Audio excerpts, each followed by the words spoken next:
जब भी आप किसी हाई वोल्टेज ट्रांसमिशन लाइन या ट्रांसमिशन टावर के आसपास गुजर रहे होगे तो आपको एक साउंड सुनाई दे रही होगी।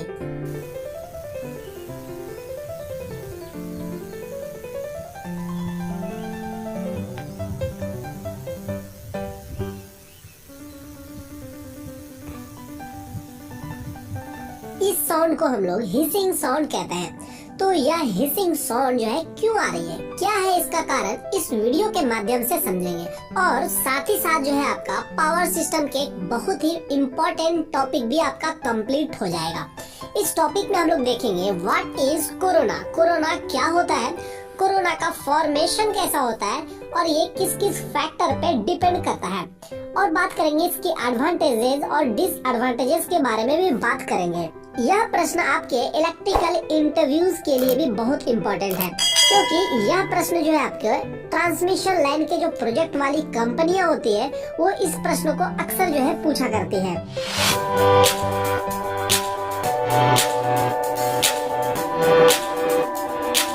अगर हम बात करें व्हाट इज कोरोना, कोरोना होता क्या है, अगर इसे हम लोग सिंपल तरीके से समझे तो the phenomena of violet glow, hissing sound and production of ozone gas in an overhead transmission line is known as corona.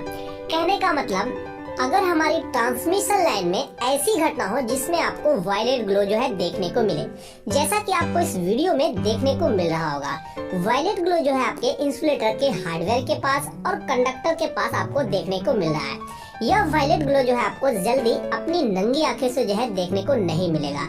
इसे देखने के लिए एक इंस्ट्रूमेंट का यूज किया जाता है जिसका नाम जो है आपका स्ट्रोबोस्कोप है। अगर कोरोना का इफेक्ट आपको ज्यादा होगा तभी आप अपनी नंगी आंखों से ही देख सकते हो। और ट्रांसमिशन लाइन में ऐसी घटना जिसमें आपको हिसिंग साउंड सुनाई दे, जैसा कि मैंने आपको इस वीडियो में सुनाया था कि हिसिंग साउंड आपको सुनाई दे रहा था। और साथ ही साथ जो है उस टाइम आपका ओजोन गैस का भी फॉर्मेशन होगा, उस समय आपका ओजोन गैस भी पैदा होगा। तो हाई ट्रांसमिशन लाइन के क्रॉस अगर आपको ये तीन घटना देखने को मिले तो इसे ही हम लोग क्या कहते हैं, कोरोना कहते हैं। अब हमारा सवाल यह है कि कोरोना की घटना क्यों होती है और कैसे होती है, इसके पीछे जो है क्या वजह है। कहने का मतलब कोरोना का फॉर्मेशन कैसे होता है। हमारी जो ट्रांसमिशन लाइन की जो कंडक्टर होती है वह हवा में जो है लटकी होती है। मतलब ये जो हमारी कंडक्टर है उसके चारों ओर क्या होती है, हमारी एटमॉस्फेरिक एयर होती है। अगर हम बात करें यहाँ पर मौजूद एयर की, तो जो एयर होती है वो हमारी क्या होती है, एयर जो होती है वो एक डाइलेक्ट्रिक मीडियम की तरह काम करती है। कहने का मतलब एयर जो है वो इंसुलेटर की तरह हमारा काम करती है। लेकिन प्रैक्टिकली जो हमारी एयर होती है वह प्योर इंसुलेटर नहीं होती है। क्यों नहीं होती है, क्योंकि एयर में आपके cosmic rays, ultraviolet radiation and radio activity मौजूद होते हैं, जिसके वजह से एयर में आयोनाइज्ड पार्टिकल्स जो है मौजूद रहते हैं, जैसे कि आपके free electrons, positive ions and neutral molecules जो आपके प्रेजेंट रहते हैं। इसलिए जो है आपका एयर परफेक्ट इंसुलेटर नहीं होते हैं। अगर हम बात करें जो हमारी एयर होती है उसकी डाइलेक्ट्रिक स्ट्रेंथ जो होती है वह नॉर्मल प्रेशर एंड टेम्परेचर के अंदर 30 केवी पर सेंटीमीटर होती है। अगर हम बात करें 30 केवी पर सेंटीमीटर का मतलब क्या होता है, मतलब होता है एयर के अंदर अगर 1 सेंटीमीटर के अंदर अगर 30 केवी वोल्टेज के ऊपर पास होता है तो वहाँ के एयर आयोनाइज्ड हो जाते हैं, उसके अंदर से करंट फ्लो होने लगता है। तो जो हमारी आयोनाइजेशन होती है उसे ही हम लोग ब्रेक डाउन बोलते हैं। दूसरी चीज, जो हमारी हाई वोल्टेज की लाइन होती है उसके कंडक्टर के क्रॉस इलेक्ट्रिक फील्ड जो है मौजूद होती है, और इस इलेक्ट्रिक फील्ड की वजह से पोटेंशियल ग्रेडियंट या वोल्टेज ग्रेडियंट की कंडीशन क्रिएट होती है कंडक्टर के आजू बाजू। पोटेंशियल ग्रेडियंट कहने का मतलब सपोज ये हमारी 132 केवी की लाइन है, तो हाई वोल्टेज के कारण कंडक्टर के आजू बाजू भी आपकी कुछ वोल्टेज मौजूद रहेंगे। जैसे कि सपोज 132 केवी की जस्ट बाजू में आपका 130 केवी होगी, उसके कुछ दूर के बाद आपको 125 केवी, फिर उसके कुछ दूर के बाद आपका 120 केवी। इसी तरीके से कुछ दूर जाने के बाद आपका 0 वोल्ट हो जाएगा। तो डिस्टेंस के हिसाब से वोल्टेज का चेंज होना ही आपका वोल्टेज ग्रेडियंट कहलाता है। तो सपोज हमारे पास 132 केवी की ट्रांसमिशन लाइन की 2 कंडक्टर है, तो इस कंडक्टर के आजू बाजू हमारा क्या होगा, इलेक्ट्रिक फील्ड मौजूद होंगे और इस इलेक्ट्रिक फील्ड के वजह से जो हमारे वोल्टेज ग्रेडियंट्स की कंडीशन जो आपकी क्रिएट हो जाएगी, और जो हमारी एयर है उसमें जो आपके फ्री इलेक्ट्रॉन्स, पॉजिटिव चार्ज भी मौजूद रहते हैं। बट जैसे ही इस हाई वोल्टेज लाइन में 132 केवी की सप्लाई आती है, तो यहाँ की एयर जो होती है वो आयोनाइज हो जाती है, मतलब ब्रेक डाउन हो जाती है। क्योंकि जैसे ही एयर के अराउंड 30 केवी के ऊपर सप्लाई आएगी, जैसा कि हमने 132 केवी की सप्लाई दी जो कि 30 केवी से ऊपर है, तो एयर जो होगी, जो एयर की जो आयंस होगी वो क्या हो जाएगी, एनर्जाइज हो जाएगी और वह एक दूसरे से कोलाइड करना स्टार्ट कर देंगे, जिसकी वजह से वहाँ पर जो है आर्क प्रोड्यूस होने लगेगा। तो जैसे ही हमारे एयर ब्रेक डाउन होंगे, मतलब आयोनाइज्ड होंगे, जिसकी वजह से हिसिंग साउंड प्रोड्यूस होने लगेगा और साथ ही साथ हमारे कंडक्टर भी वाइब्रेट करने लगेंगे। और साथ ही साथ उस टाइम आपका हो सकता है वायलेट ग्लो भी देखने को मिले, क्योंकि वायलेट ग्लो आपको हर समय देखने को नहीं मिलता है। यह ग्लो आपको रेनी सीजन और जब आपकी कोरोना का इफेक्ट कुछ ज्यादा होगा तब जो है आप इस वायलेट ग्लो को देख सकते हैं। कोरोना से रिलेटेड 2 टर्म होते हैं जिसे आपको जानना चाहिए। पहला हमारा डिस्क्रिप्टिव क्रिटिकल वोल्टेज। यह वह मिनिमम वोल्टेज होता है जिस मिनिमम वोल्टेज पे हमारी एयर जो है आपकी आयोनाइज्ड हो जाए। कहने का मतलब हमारी एयर जो है आपका ब्रेक डाउन हो जाए। दूसरा है हमारा विजुअल क्रिटिकल वोल्टेज। यह वह मिनिमम वोल्टेज होता है जिस वोल्टेज पे आपका कोरोना ग्लो करने लगता है, मतलब उस पार्टिकुलर मिनिमम वोल्टेज पे आपका जो है वायलेट ग्लो जो है देखने को मिलेगा। अब जो हम लोग देखेंगे वह कौन कौन से फैक्टर हैं जो कोरोना को अफेक्ट करते हैं, जिसमें हम लोग पहला देखेंगे effect of supply voltage. Corona effect जो है वह हमारे सप्लाई वोल्टेज पे डिपेंड करता है। जैसा कि यह हमारा क्या है, ट्रांसमिशन वोल्टेज है।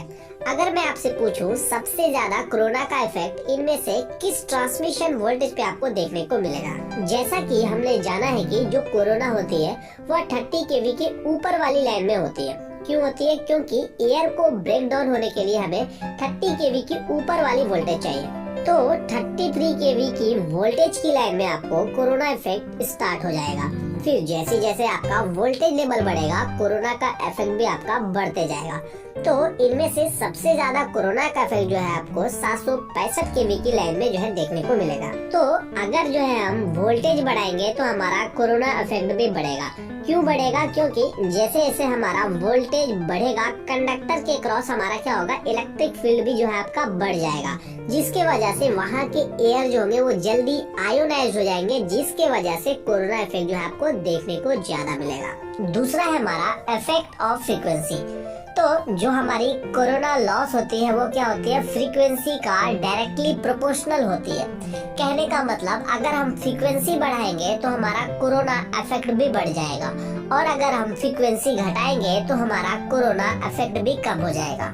तीसरा है हमारा डिस्टेंस बिटवीन कंडक्टर्स। जो हमारी कोरोना लॉस होती है वो inversely proportional to distance between conductors होता है। कहने का मतलब अगर हम 2 कंडक्टर के बीच का डिस्टेंस बढ़ाएंगे तो हमारा कोरोना लॉस कम होगा। अगर हम डिस्टेंस बिटवीन 2 कंडक्टर अगर हम लोग कम रखेंगे तो उस टाइम हमारा कोरोना लॉस जो होगा वो ज्यादा होगा। चौथा है हमारा एटमॉस्फेरिक कंडीशन। तो कोरोना जो है इस पे भी डिपेंड करता है कि हमारा मौसम कैसा है, कि हमारा मौसम फॉल वेदर कंडीशन है या आपका फेयर वेदर कंडीशन है। तो जो हमारी फॉल वेदर कंडीशन होती है उस केस में आपका कोरोना लॉस ज्यादा होता है अगर बात करें as compare to fair weather condition. For example बरसात के मौसम में क्या होता है, हमारे एयर में जो है मॉइस्चर कंटेंट बढ़ जाता है, जिसके वजह से हमारा कोरोना लॉस भी आपका बढ़ जाता है। पांचवा है हमारा नेचर ऑफ कंडक्टर सरफेस। तो जो हमारी ट्रांसमिशन लाइन की कंडक्टर्स होती है वह स्मूथ है या उसमें रफनेस मौजूद है। अगर हमारी कंडक्टर में क्या होगी, स्मूथ होगी, तब आपका कोरोना लॉस भी आपको कम देखने को मिलेगा। जैसा कि जब हमारे कंडक्टर्स नए होते हैं, जो हमारे नए ट्रांसमिशन लाइन होती है वो क्या होती है, उसके कंडक्टर बहुत ही स्मूथ होते हैं। बट जैसे ही हमारे कंडक्टर में रफनेस आ जाती है तब क्या होती है, हमारी कोरोना इफेक्ट भी बढ़ जाती है। फॉर एग्जाम्पल एयर में क्या होते हैं, बहुत सारे डस्ट या स्मोक पार्टिकल्स आपके मौजूद रहते हैं, जिसकी वजह से हमारे कंडक्टर में क्या होती है, रफनेस बढ़ जाती है। तो उसकी वजह से क्या हो गया, हमारे कोरोना इफेक्ट भी आपका बढ़ जाएगा। तो अगर हमारी कंडक्टर स्मूथ रहेगी तो कंडक्टर के क्रॉस हमारी जो इलेक्ट्रिक फील्ड होगी वो भी ज्यादा यूनिफॉर्म रहेगी, जिसकी वजह से आपको जो है कोरोना इफेक्ट भी जो है आपका कम देखने को मिलेगा। छठवा है हमारा रेडियस ऑफ कंडक्टर। अगर हम कंडक्टर का रेडियस ही बढ़ा दे तो क्या होगा, आपकी इलेक्ट्रिक फील्ड इंटेंसिटी क्या होगी, वो कम हो जाएगी, जिससे हमारा कोरोना इफेक्ट भी कम हो जाएगा। कहने का मतलब अगर हम कंडक्टर का रेडियस बढ़ाते हैं तो हमारा डिस्क्रिप्टिव क्रिटिकल वोल्टेज भी बढ़ जाएगा, जिसके वजह से हमारी कोरोना लॉस होगी वो क्या हो जाएगी, कम हो जाएगी। अब हम बात करेंगे डिसएडवांटेजेस ऑफ कोरोना। कोरोना से हमें क्या क्या डिसएडवांटेज होते हैं वो चीज देखेंगे। तो सबसे पहला क्या है, हमारा कोरोना की वजह से हमारा क्या होता है, पावर का लॉस होगा। तो जो हमारा पावर लॉस होगा वो किस फॉर्म में होगा, वो आपका होगा हीट के फॉर्म में, लाइट के फॉर्म में, साउंड के फॉर्म में, गैस के फॉर्म में आपको देखने को मिलेगा। लाइट के फॉर्म कहने का मतलब जब हमारा कोरोना का इफेक्ट देखने को मिलता है तो वहाँ पर आपका वायलेट ग्लो होता है, तो वही आपका हो गया लाइट के फॉर्म में। साउंड के फॉर्म में कहने का मतलब जब हमारा कोरोना इफेक्ट होता है तो वहाँ पर आपका जो है हिसिंग साउंड सुनाई देता है, तो वो आपका हो गया साउंड। अब अगर गैस की बात करें तो हमारा जब कोरोना इफेक्ट होता है तो वहाँ पर क्या होती है, ओजोन गैस का फॉर्मेशन होता है, तो वो हमारा हो गया गैस के फॉर्म में।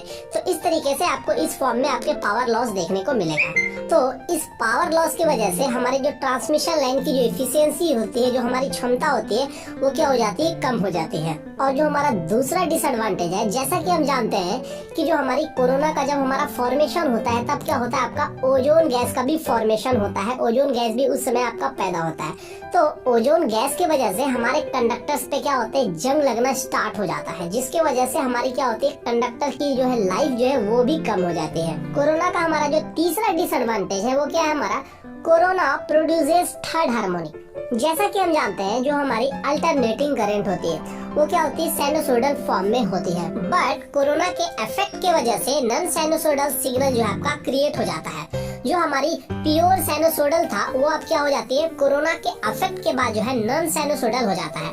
कहने का मतलब अब जो है कुछ हार्मोनिक्स जो है क्रिएट हो जाते हैं, उसे हम लोग क्या कहते हैं, थर्ड हार्मोनिक्स। तो इस थर्ड हार्मोनिक की वजह से ट्रांसमिशन लाइन के आसपास जितने भी आपके टेलीफोन लाइंस या कम्युनिकेशन सिग्नल्स होते हैं उसे क्या करने लगता है, इंटरफ्रेंस करने लगता है। कहने का मतलब उसके सिग्नल में जो है डिस्टरबेंस पैदा करने लगता है। अब जो हम लोग देखेंगे कि कोरोना के क्या क्या एडवांटेजेस है, क्या उसके कुछ एडवांटेजेस भी है। कोरोना का जो हमारा पहला एडवांटेज है कि corona act as virtual conductor. जब भी कोरोना होता है तब जो हमारे कंडक्टर के आजू बाजू जो भी एयर्स होते हैं वो क्या करते हैं, एज ए कंडक्टर की तरह काम करने लगता है। कहने का मतलब उसके अंदर से भी क्या होती है, आपकी करंट फ्लो होने लगता है। तो जो ये एयर के अंदर से जो करंट फ्लो हो रहा है वह जो है आपका वर्चुअल कंडक्टर की तरह जो है काम करने लगता है। कहने का मतलब कभी भी ट्रांसमिशन लाइन का अगर हमारा करंट लेवल जो उसका काफी ज्यादा बढ़ जाता है तो उस केस में क्या होती है, हमारी जो वायर या हमारी जो कंडक्टर होती है वो डैमेज भी हो सकता है। तो ये जो आपकी जो वर्चुअल कंडक्टर होती है वो क्या करते हैं, उस केस में जो आपका ये डैमेज होने से आपके कंडक्टर को बचाने का काम करते हैं। दूसरा है हमारा it reduce the steepness of surges. कहने का मतलब जब ट्रांसमिशन लाइन के क्रॉस सर्जेस आते हैं तब जो है आपका वोल्टेज लेवल है वो काफी इंक्रीज हो जाता है और साथ ही साथ जो है आपका कोरोना इफेक्ट भी बढ़ जाता है। तो जो सर्ज के जो एनर्जी होते हैं उसको जो है कोरोना हीट और लाइट के फॉर्म में जो है बाहर निकाल देता है। तो एक तरह से कोरोना जो है एक तरह से आपका सेफ्टी वेल्व की तरह काम करता है। अब जो हम लोग देखेंगे ऐसे कौन कौन से मेथड हैं जिस मेथड को फॉलो करके हम अपने कोरोना इफेक्ट को कम कर सकते हैं। बट प्रैक्टिकली हम लोग कोरोना इफेक्ट को 100% हम खत्म नहीं कर सकते, बस कुछ एक्सटेंट तक हम इसको कम कर सकते हैं। अगर हम कंडक्टर के बीच का डिस्टेंस ही बढ़ा दें तो आपका क्या होगा, कोरोना लॉस भी आपका कम हो जाएगा। लेकिन जैसे ही आप कंडक्टर के बीच का डिस्टेंस बढ़ाओगे तो आपके क्या होगे, टावर के जो क्रॉस आर्म है वो भी बढ़ जाएंगे। और अगर आपके क्रॉस आर्म का लेंथ बढ़ जाएगा तो आपके क्या होगे, टावर की जो है स्ट्रेंथ होगी उसको भी आपको बढ़ाना पड़ेगी, जिसकी वजह से आपकी जो कॉस्ट है वो बढ़ जाएगी। तो इससे अच्छा है कि आप कोरोना इफेक्ट को कम करने के लिए आप बंडल कंडक्टर का यूज कर सकते हैं। जैसा कि आपको लगभग आपको सभी ट्रांसमिशन लाइन में इस तरीके से बंडल कंडक्टर्स दिखेंगे। या फिर आप अपने कंडक्टर के डायमीटर को भी बढ़ा के भी आप क्या कर सकते हैं, कोरोना को कम कर सकते हैं। नेक्स्ट है आपका बाय यूजिंग कोरोना रिंग। तो आप कोरोना रिंग को यूज करके भी आप क्या कर सकते हैं, कोरोना इफेक्ट को कम कर सकते हैं। तो जो कोरोना रिंग होता है वो आपको कहाँ पर मिलेगा, वेरी हाई वोल्टेज इक्विपमेंट जहाँ पे लगे होंगे वहाँ पर आप लोगों ने इस तरीके से रिंग टाइप का बना होगा। तो ये आपका क्या है, कोरोना रिंग ही है, जो कि क्या करता है, आपके कोरोना इफेक्ट को कम करने का काम करती है। ये उसी जगह पे लगाई जाती है जहाँ पर जो है बहुत ही शार्प एजेस होते हैं। तो उस केस में वहाँ पर क्या होता है कि कोरोना का इफेक्ट जो है ज्यादा देखने को मिलता है। इसलिए उस जगह मतलब जो हाई वोल्टेज इक्विपमेंट्स होते हैं वहाँ पर आप खासकर देखे होंगे वहाँ पर कोरोना रिंग्स लगे होते हैं। मैं उम्मीद करता हूँ आपको इस वीडियो से कुछ ना कुछ जरूर सीखने को मिला होगा। इसी तरीके से आप हमारा सपोर्ट करते रहें ताकि मैं आपके लिए इलेक्ट्रिकल से रिलेटेड अच्छे कंटेंट पर वीडियोस बनाता रहूं। अगर हमारा वीडियो अच्छा लगा हो तो लाइक कीजिए और अपने इलेक्ट्रिकल फ्रेंड के साथ शेयर करना बिल्कुल भी ना भूलिए। Thank you for watching my videos. Good luck and have a nice day.